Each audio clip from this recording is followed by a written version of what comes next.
هاد الايام خرجت عده مصادر موثوقه، وابرز هاد المصادر هو موقع العربي اجل. اقل حاجه اللي تقدروا تسيبورتونا بها هي ديك لايك وابوني، شي حاجه اللي فابور.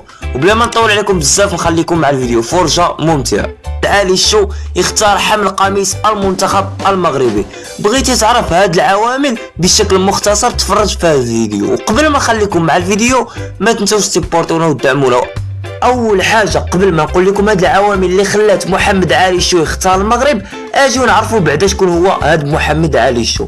محمد علي الشو عمره 19 سنه، عنده 4 جنسيات: جنسيه مغربيه من الام، وجنسيه كوديفواريه من الاب، وجنسيه فرنسيه لانه خلق في فرنسا، وجنسيه انجليزيه لانه عاش في انجلترا مده 5 سنوات.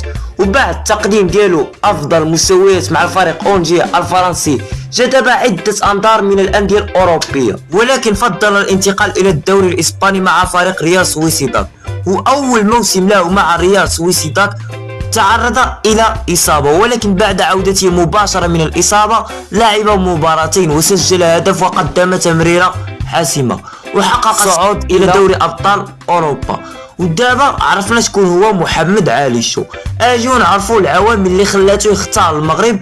اول عامل اللي هو الام ديالو المغربيه ساميه، لعبت دور كبير باش تخلي الابن ديالها يختار المغرب، وهادشي جاء بعد ما تواصل مع رئيس الجامعه واللي قالوا بان محمد علي الشو هو من احد اللاعبين الجدد الذين سوف يحضرون في التجمع المقبل للمنتخب المغربي لشهر شتنبر.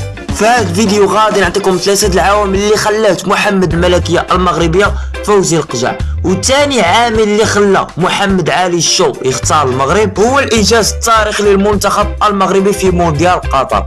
كما كنعرفوا محمد علي الشو عنده 4 الجنسيات، وعارف راسو ما غاديش يلعب ولا ما غاديش ياخذ فرصه ديالو مع انجلترا وفرنسا، حيت البوست اللي كيلعب فيه هو عامر بزاف وعنده بزاف د المواهب واللاعبين، وفيه منافسه اللي كبيره بزاف. ودابا بقات المنافسه بين المغرب والكوتيفوار، شكون اللي غادي تاخذ خدمات محمد علي الشو. ولكن بسبب تأهل المنتخب المغربي الى نصف نهائي كأس العالم، هادشي اثر على محمد علي الشو وخلاه يختار المغرب بدل الكوتيفوار. واخر عامل اللي خلى محمد علي الشو يختار المغرب اللي هو وليد الركراكي. كما كنعرفوا حاليا المنتخب المغربي عنده هجوم ضعيف وما كايناش المنافسه وما كايناش اصلا حتى الحلول، وهادشي اللي خلى الركراكي يقلب على حلول جديده باش يوجد هجوم قوي لكأس افريقيا. اخوان بغيت نقول لكم وصلنا لنهايه الفيديو، وما تنساوش تدعمونا وتسيبورتونا واخا غير بلايك وابوني، شي حاجه اللي فابور باش نزيدو نطوروا من المحتوى ديالنا ونزيدو اي خبر تحط جديد يكون عندكم نتوما الورق في هذه القناه هذه. بغيت نقول لكم نتلاقاو ان شاء الله في فيديو جديد، ودمتم في خير الله.